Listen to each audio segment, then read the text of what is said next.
Assalamualaikum warahmatullahi wabarakatuh. Halo semuanya. Sebelumnya perkenalkan, nama saya Reza Meiranadi Catur Kusuma dengan NIM A12 2021 06598. Nah, pada kesempatan kali ini saya akan menjelaskan langkah-langkah dan kode program terkait EDA atau Exploratory Data Analysis dan pemodelan klasifikasi pada dataset credit approval.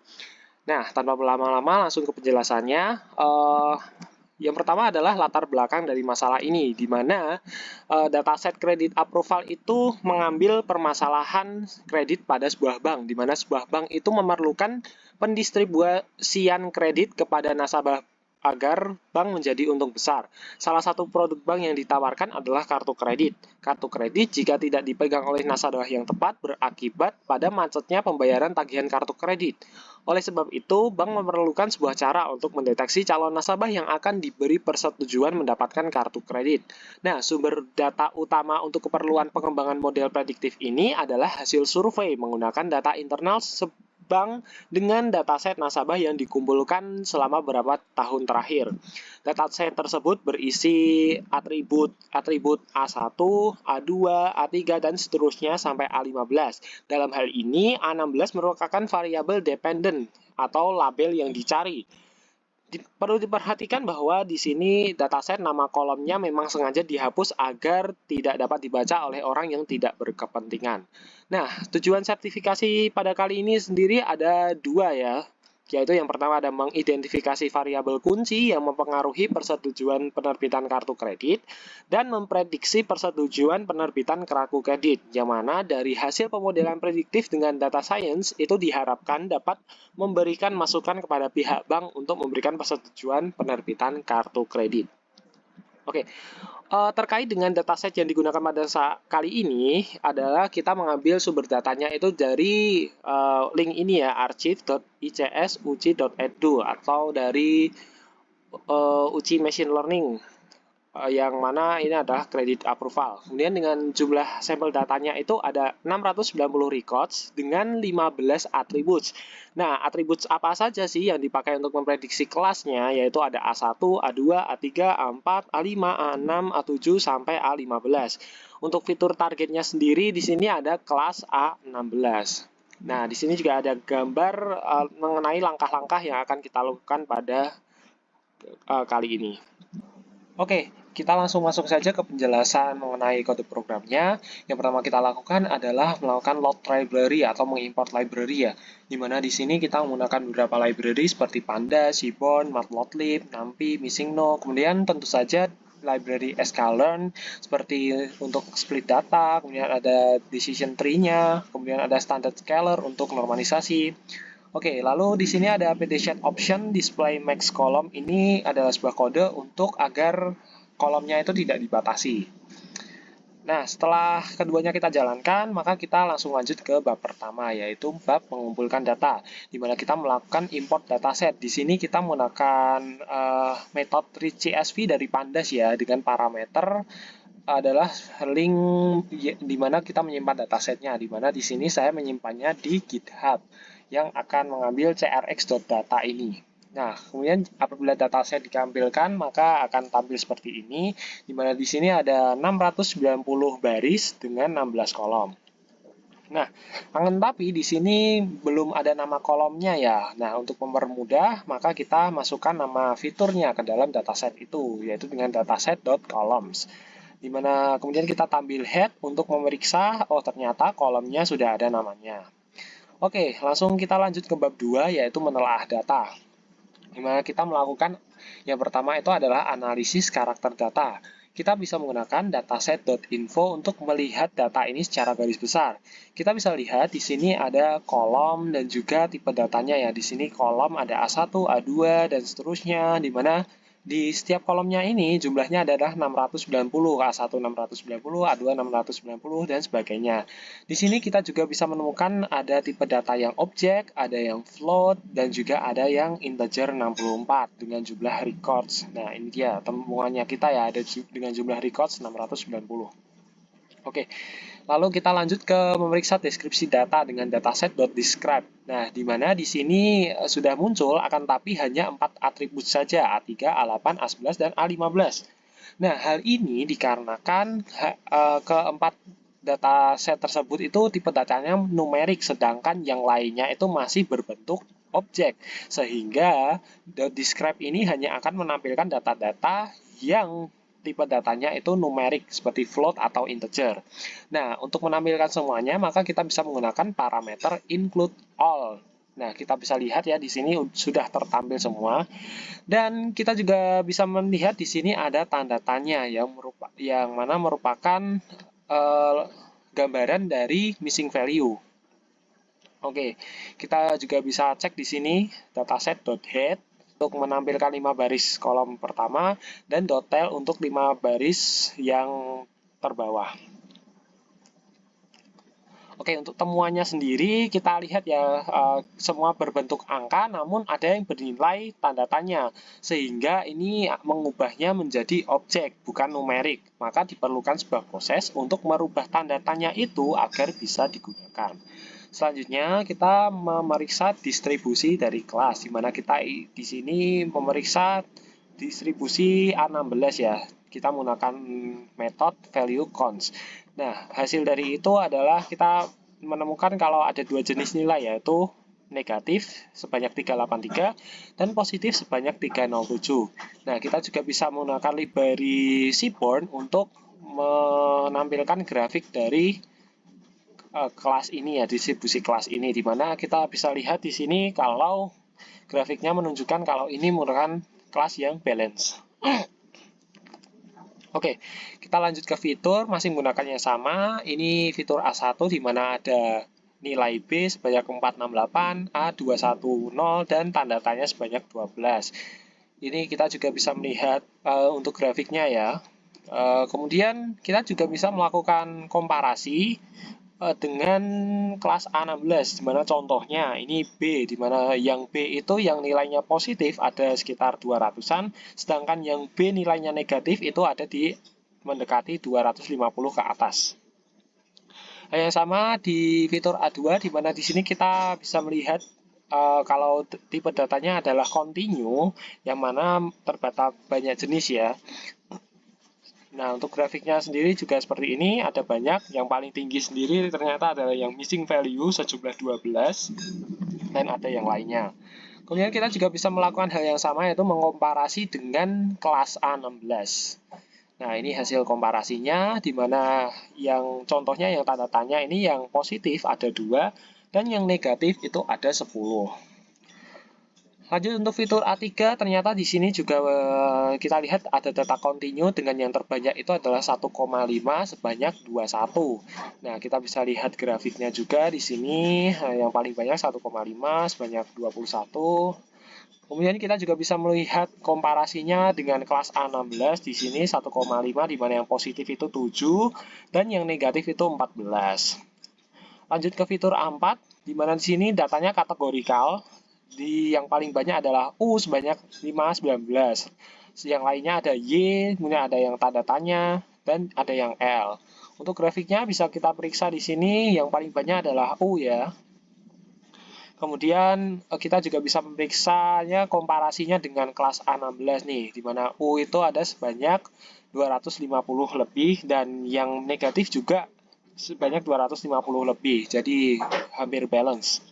Untuk fitur A5, di sini kita juga bisa lihat di sini data kategorikal juga, di mana nilai G itu yang paling banyak sebanyak 519. Kita bisa melihat grafiknya di sini, di mana G ini hampir mayoritas A5 ini mayoritas ada di G ya. Oke, kemudian kita juga bisa melakukan komparasi dengan kelas A16 seperti fitur-fitur yang sebelumnya. Ini lanjut ke fitur A6, ini juga merupakan data kategorikal, di mana C merupakan yang paling banyak, sebanyak 137. Nah, kita bisa melihat grafiknya di sini, di mana C adalah yang paling banyak. Kemudian ini ada juga grafik komparasi, di mana C yang positif, contohnya adalah C yang positif itu sebanyak 60-an lebih sedikit, sedangkan C yang negatif itu ada 7-an lebih sedikit. Oke, lanjut ke fitur A7. Di sini juga datanya adalah kategorikal dengan nilai yang terbanyak itu adalah V sebanyak 399. Nah, kita bisa melihat grafiknya di sini. Ini juga kita bisa mengetahui ya kalau V ini merupakan nilai mayoritas di fitur A7 ya. Kemudian untuk komparasinya yaitu dengan kelas A16, di mana contohnya nilai V ini yang positif ada di antara 150 sampai 200, sedangkan yang negatif lebih dari 200. Lanjut ke fitur A8, di sini kita tahu kalau datanya adalah data kontinu ya, di mana terdapat banyak jenis nilainya. Kita bisa melihat grafiknya di sini yang paling banyak ternyata adalah 0,0. Kita juga bisa lakukan komparasi lagi dengan kelas A16 di mana 0,0 ini yang positif ada 20 kurang dan yang negatif ada 50 lebih. Oke, kita lanjut ke fitur A9 di mana di sini A9 itu data kategorikal dengan dua jenis yaitu T dan F. Dan T sebanyak 361 dan F sebanyak 329. Nah, kita bisa lihat grafiknya di sini T dan F balance ya. Kemudian kita juga bisa lihat komparasinya di mana T itu yang positif ada 250 sampai 300 dan yang negatif ada 50 sampai 100. Sedangkan yang F itu yang positif ada di antara 0 sampai 50 dan yang negatif itu ada di antara 250 sampai 300 lebih malah. Oke, kemudian fitur 10 sama seperti yang sebelumnya, F jumlah 395, T juga 295. Nah, di mana grafiknya ini F lebih tinggi sekitar 100-an ya. Nah, kita juga bisa lihat grafik komparasinya untuk dengan yang kelas A16. Oke, lalu untuk fitur A11 di sini kita bisa melihat tipe datanya adalah numeric integer ya atau bilangan bulat. Di mana grafiknya di sini kita lihat yang paling besar itu ternyata 0 sebanyak 395. Kita juga bisa tahu ya kalau mayoritas nilai dari fitur A11 ini merupakan 0. Nah, ini untuk komparasinya dengan label A16, kelas A16. Lalu lanjut ke fitur A12, di mana A12 ini juga masih sama, isinya adalah sama dengan A9 dan A8, di mana isinya adalah F sebanyak 374 dan T sebanyak 316. Nah, ini grafiknya yang tidak terpaut jauh. Nah, kemudian kita bisa lihat di sini juga untuk komparasi dengan kelas A16. Kemudian untuk fitur A13 di sini datanya adalah kategorikal yang nilainya paling banyak adalah G sebanyak 625. Nah, kita bisa lihat di grafik ini di mana G itu adalah mayoritas nilai dari fitur A13. Oke. Kita juga bisa lihat grafiknya untuk komparasinya dengan kelas A16 di sini. Lalu lanjut ke fitur A14 di mana kita bisa melihat di sini adalah datanya numerik. Ini bisa dikatakan data kontinu karena jumlahnya banyak. Untuk grafiknya sendiri kita bisa lihat di sini ternyata angka 00000 itu adalah yang paling banyak di antara yang lainnya. Kemudian kita juga bisa melakukan komparasi kelas A16 seperti biasa. Ini dia grafik untuk komparasinya. Kemudian ada fitur yang terakhir yaitu A15 di mana kita bisa melihat di sini ternyata adalah data numerik integer yaitu bilangan bulat. Di mana yang paling banyak itu adalah angka 0 sebanyak 295. Nah, kita bisa lihat ini grafiknya ya. Di sini angka 0 paling banyak di antara yang lainnya. Jaraknya juga jauh. Kemudian untuk komparasinya juga seperti ini, di mana yang positif itu sejumlah 100 sampai 125 dan yang negatif di 0 itu adalah 175 lebih. Nah, setelah kita memeriksa distribusi fitur dan juga kelasnya, kita bisa memeriksa korelasinya menggunakan kode dataset.core. Nah, seperti yang ditampilkan di sini, yang atribut yang ditampilkan itu hanya 4 saja, yaitu A3, A8, A11, dan A15. Mengapa begitu? Hal ini bisa terjadi karena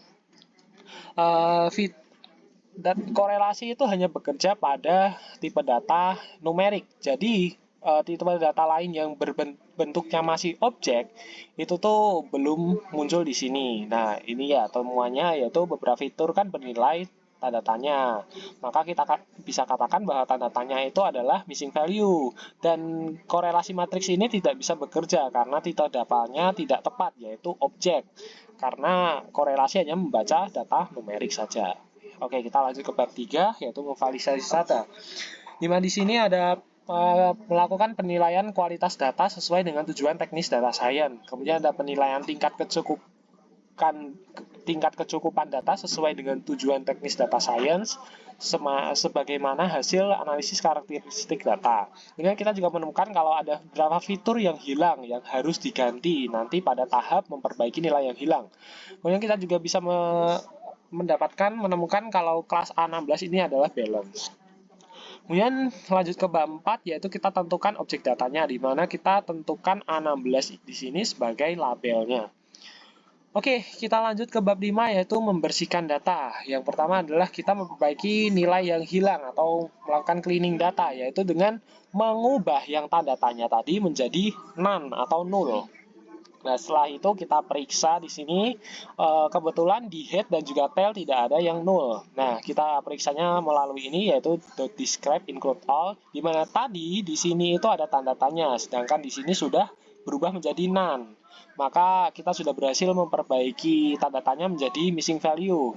Kita cek menggunakan dataset.info. Nah, di sini kita bisa melihat ya, jumlah record setiap atributnya berbeda-beda. Jadi kita bisa mengindikasikan bahwa terdapat missing value di sini, maka kita periksa di sini dataset.isNull.values.any. Oh, ternyata true, benar ada missing value. Di mana saja?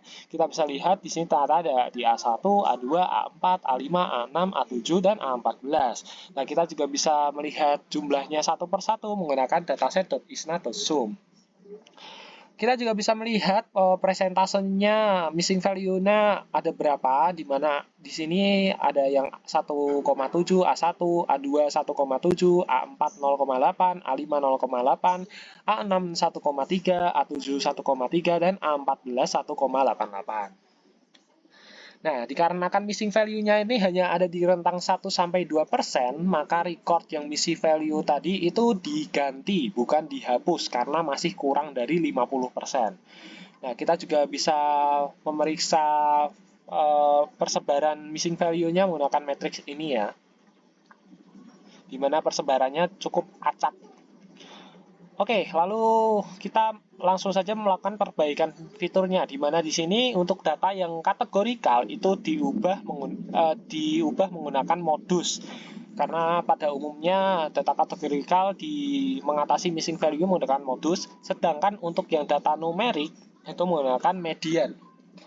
Jadi A1 menggunakan modus, A2 menggunakan median, A4, A5, A6, A7 menggunakan modus, dan A4 menggunakan median. Nah, setelah kita atasi, kita selesaikan, maka kita kembali cek ya, pakai dataset.info. Nah, di sini kita sudah bisa melihat kalau record semua atributnya ini sudah 690, artinya missing value-nya sudah teratasi. Akan tetapi di sini tipe datanya belum, yaitu masih objek, dan kita perlu kembalikan itu ubah itu ke numerik agar bisa diolah. Lalu kita lanjut ke bab 6, yaitu melakukan mengkonstruksi data. Nah, yang pertama kita lakukan adalah encoding, yaitu pada data kategorikal, di mana di sini kita menggunakan label encoding. Nah, untuk melakukan label encoding, kita bisa melakukannya dengan mengubahnya ke kategori terlebih dahulu, lalu menjalankan kode .cat.codes ini untuk merubah. Nah, semua data kategorikal di sini kita lakukan label encoding ya, untuk melakukan pemodelan sehingga bisa dimodelkan. Nah, di mana kemudian kita bisa periksa di sini untuk yang data yang tadinya objek dan numerik kategorikal itu sudah berubah menjadi integer. Oke, tapi di sini masih ada yang objek ya, karena di sini kita harus ubah juga yang tipe data numeriknya masih objek menjadi ke float, di mana kita ubah dulu ke string, kemudian kita ubah ke float. Lalu kita lakukan df describe. Nah, di sini semua atribut termasuk kelasnya sudah tertampil, artinya semua data sudah menjadi numerik. Artinya data ini siap untuk dimodel. Nah, sebelum masuk ke pemodelan, kita hapus dulu nilai yang bernilai konstan.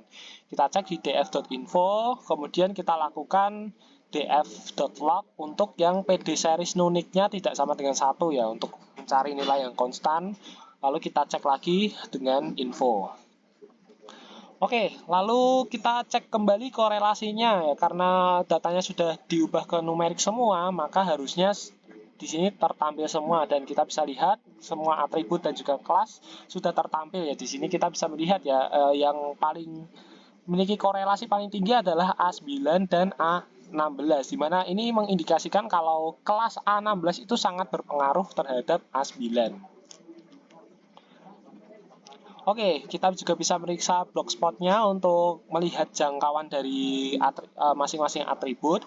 Di mana di sini kita juga bisa melihat ya kalau terdapat outlier di data ini. Namun saya sendiri tidak melakukan perbaikan outlier untuk kebutuhan UTS. Nah, kita lanjut ke bab 7, yaitu kita tentukan label datanya ya. Di mana labelnya kita masukkan ke Y, lalu untuk atribut lainnya kita masukkan ke X. Nah, ini X-nya tidak ada A16. Oke, lalu kita mulai untuk melakukan split data untuk data original dan juga data normalisasi. Di mana saya menggunakan test case itu sebanyak 0,4. Hal ini berdasarkan dari pengujian saya ke beberapa pembagian model ya. Saya tunjukkan di sini.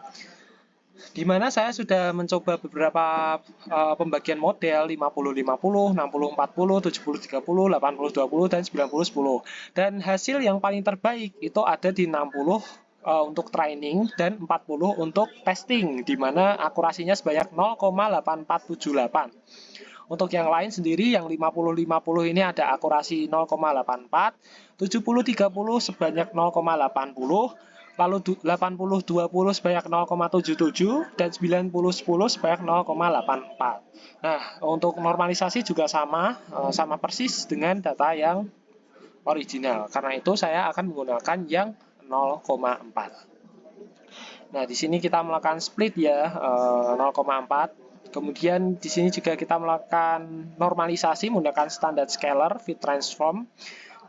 Kemudian hal yang sama yaitu dengan nge-split data untuk yang normalisasi di sini. Oke, lalu kita mempersiapkan untuk pembangunan modelnya ya, di mana kita menggunakan decision tree di sini. Kita menyiapkan decision tree di sini dengan NPRN 1,10, leaf-nya juga 1,20,2, kemudian split-nya 2,10, dengan kriteriannya adalah Gini dan entropi. Kita persiapkan di sini pipeline juga. Kemudian di sini kita persiapkan menggunakan grid search CV, grid search CV, lalu kita lakukan pelatihan modelnya. Nah, setelah kita lakukan pelatihan modelnya, maka kita akan menghasilkan ini ya, ternyata di mana kita dapatkan maksimum depth-nya itu 1, sample leaf-nya itu 1, dan split-nya itu ada 2. Sama data normal juga kita lakukan seperti itu, yaitu kita masukkan ke grid search CV, kemudian kita lakukan pemodelan fit menggunakan DT. Nah, dan yang nantinya akan menghasilkan hasil yang sama, yaitu kriteria menggunakan Gini, max depth-nya 1, minimum sample leaf-nya 1, sample split-nya 2 dengan random state 42. Kita masuk ke bab terakhir, yaitu mengevaluasi hasil pemodelan. Di mana kita melakukan evaluasi yang data original, kita dapatkan akurasi pada training set itu 0,859. Sedangkan precision-nya pada training set 0,859 sama, recall-nya juga pada training set 0,859. Oke, untuk akurasi, precision, dan recall pada test set itu juga sama semua, yaitu 0,8478. Oke, nah kita bisa melihat confusion matrix untuk testingnya data yang asli ya, dimana di sini kita bisa melihat true positif, true false, false negatif, false positif. Nah, di sini untuk yang data harusnya 0 malah benar diprediksi 0 ada 116. Yang harusnya 1 malah diprediksi 0 ada 33. Kemudian yang harusnya 0 malah diprediksi 1 ada 9, dan yang harusnya 1 benar diprediksi 1 ada 118.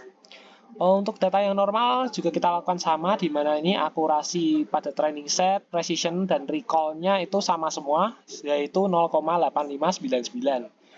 Nah, untuk akurasi precision dan recall pada test set itu juga sama, yaitu ada pada 0,84782. Nah, kita juga bisa lihat confusion matrix-nya ya, sama seperti data yang original tadi. Oke, kemudian kita bisa melakukan komparasi di sini. Kita lihat komparasi antara training akurasi dan tes akurasi, ya data original dengan data normalisasi ya, di mana di sini sama saja ternyata. Kita juga bisa komparasi akurasi, recall, dan presisinya, di mana ini juga sama, kita bisa lihat di sini. Sehingga di sini kita melakukan normalisasi itu ternyata tidak jauh berbeda dengan apa yang kita lakukan dengan dataset yang original gitu. Oke, nah ini kita bisa lihat ya di sini ya, kalau untuk kesimpulannya bahwa data original dan data normalisasi menghasilkan akurasi, recall, dan presisi yang sama, termasuk di training dan tes akurasinya. Nah, kita bisa lihat hasilnya itu melalui tree.